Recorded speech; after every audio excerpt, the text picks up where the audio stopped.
రాష్ట్రంలో మత్స్యరంగాన్ని బలోపేతం చేయడానికి ప్రభుత్వం చర్యలు చేపట్టింది. రంగారెడ్డి జిల్లా కోహెడలో అంతర్జాతీయ మంచినీటి చేపల ఎగుమతుల కేంద్రానికి పశుసంవర్ధక శాఖ మంత్రి వాకటి శ్రీహరి శంకుస్థాపన చేశారు. 13 ఎకరాల విస్తీర్ణంలో 50 కోట్ల వ్యయంతో నిర్మించనున్న ఈ మార్కెట్ను 2027 ఆగస్టు నాటికి పూర్తి చేయాలని ప్రభుత్వం లక్ష్యంగా పెట్టుకుంది.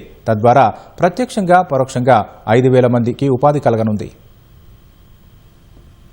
తెలంగాణ మత్స్య రంగానికి సరికొత్త గుర్తింపు లభించనుంది. హైదరాబాద్ శివారు కోహెడలో దేశంలోనే తొలి మంచినీటి చేపల ఎగుమతుల కేంద్రం ఏర్పాటు కానుంది. జాతీయ మత్స్యకార దినోత్సవాన్ని పురస్కరించుకుని కోహెడలో పశుసంవర్ధక శాఖ మంత్రి వాకిటి శ్రీహరి ఈ మార్కెట్కు శంకుస్థాపన చేశారు. మోదీ సర్కారు ప్రతిష్టాత్మకంగా అమలు చేస్తున్న ప్రధానమంత్రి మత్స్య సంపద యోజన కింద అంతర్జాతీయ మంచినీటి చేపల ఎగుమతుల మార్కెట్ రాష్ట్రానికి మంజూరైంది. 13 ఎకరాల విస్తీర్ణంలో 50 కోట్ల రూపాయల వ్యయంతో మార్కెట్ నిర్మించనున్నారు. ఇందుకోసం కేంద్రం 60%, రాష్ట్రం 40% నిధులు భరించనున్నాయి. దేశంలో ఇప్పటి వరకు సముద్ర తీర ప్రాంతాల నుంచే చేపల ఎగుమతుల కేంద్రాలు నడుస్తుండగా మంచినీటి చేపల ఎగుమతుల కోసం ప్రత్యేక మార్కెట్ ఏర్పాటు చేయడం దేశంలోనే తొలిసారి అని పశుసంవర్ధక శాఖ మంత్రి వాకిటి శ్రీహరి తెలిపారు. అన్ని రంగాల్లో ఏ విధంగా అయితే తెలంగాణ రాష్ట్రం ముందుకుంటుందో ఈ మత్స్యరంగంలో కూడా ముందుకుండాలనే ముఖ్యమంత్రి గారి సంకల్పాన్ని నిజం చేసే విధంగా వేసుకున్నాం.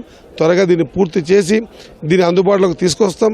రాబోయే రోజుల్లో ఇది అత్యంత హైదరాబాద్కి కూతవేటు దూరము, ఎయిర్పోర్ట్ కూతవేటు దూరంలో ఉన్నటువంటి 200 కోట్ల విలువైన ఈ భూమిని మా శాఖకు కేటాయించడం, ఆ శాఖలో నేను మంత్రిగా ఉండడం, అదే కులంలో జన్మించిన వ్యక్తిగా నేను నిజంగా చెప్తా ఉన్నా, తృప్తి పడతా ఉన్నా. నాకు సంబంధించినటువంటి ఈ కార్యక్రమం గొప్పగా అనుభూతినిచ్చింది. తెలంగాణ రాష్ట్రం కాదు, భారతదేశంలో ఇలాంటి ఏ ప్రాజెక్ట్ ఎక్కడ లేని విధంగా చేయబోతున్నాం. ఇది 13 ఎకరాలు ఇక్కడ ఇస్తే 13 ఎకరాల విలువ ఈరోజు ఇక్కడ 200 కోట్లు. మనం కట్టేది ఈరోజు ఇచ్చింది 50 కోట్లు. ఇంకొక 50 కోట్లు ఇచ్చి వాళ్ళ జీవన ప్రమాణాలు పెరగడానికి వీళ్ళు బెస్తవాళ్ళు ఉన్నారు, ముదిరాజులు ఉన్నారు, చేపల వృత్తి గంగపుత్రులు ఉన్నారు, అందరు ఉన్నారు. కాబట్టి వాళ్ళకి న్యాయం చేసే విధంగా కార్యక్రమం తీసుకోమని చెప్పి మంత్రి గారికి చెప్పిన.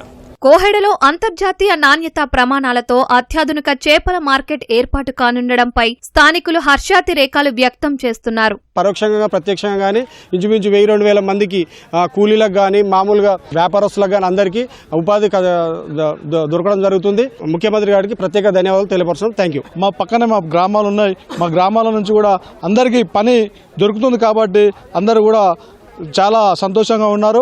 మరి భారతదేశంలోనే ఎక్కడ లేని విధంగా మా ప్రాంతంలో ఒక ఇంటిగ్రేటెడ్ ఫిష్ మార్కెట్ రావడం చాలా సంతోషమని ఈ ప్రజాప్రభుత్వానికి రేవంత్ రెడ్డి గారికి, మా గౌరవ ఎమ్మెల్యే మల్లెడ్డి రంగారెడ్డి గారికి, మరి గౌరవ మంత్రి వాకిటి శ్రీహరి గారికి కూడా ధన్యవాదాలు తెలుపుతూ ముగించుకున్నాం. ఇబ్రాహీంపట్నం రూపురేఖలు మొత్తం మారిపోతున్నాయి.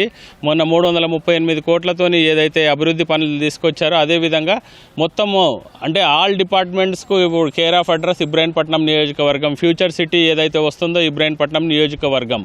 సో ఇంత డెవలప్మెంట్కు సహకరిస్తున్న మరొక్కసారి ఈ కాంగ్రెస్ గవర్నమెంట్కు నా తరఫున ధన్యవాదాలు తెలుపు. మంచినీటి వనరుల ద్వారా చేపల ఉత్పత్తి సాధించడంలో తెలంగాణ ఇప్పటికే దేశంలోనే అగ్రస్థానంలో కొనసాగుతుంది. గతేడాది 8,000 కోట్ల రూపాయల విలువైన మంచినీటి చేపలు, 1,000 కోట్ల రూపాయల విలువైన మంచినీటి రొయ్యల ఉత్పత్తి జరిగింది. ఇందులో 42% మాత్రమే స్థానికంగా వినియోగం అవుతుండగా కేవలం 6% మాత్రమే ఎగుమతి అవుతున్నాయి. మిగిలినవి సరైన మార్కెటింగ్, రవాణా సౌకర్యాలు లేక నిరుపయోగంగా మారుతున్నాయి. కోహెడలో అంతర్జాతీయ మంచినీటి చేపల మార్కెట్ పూర్తయితే మత్స్యకారులకు మేలు జరగనుంది.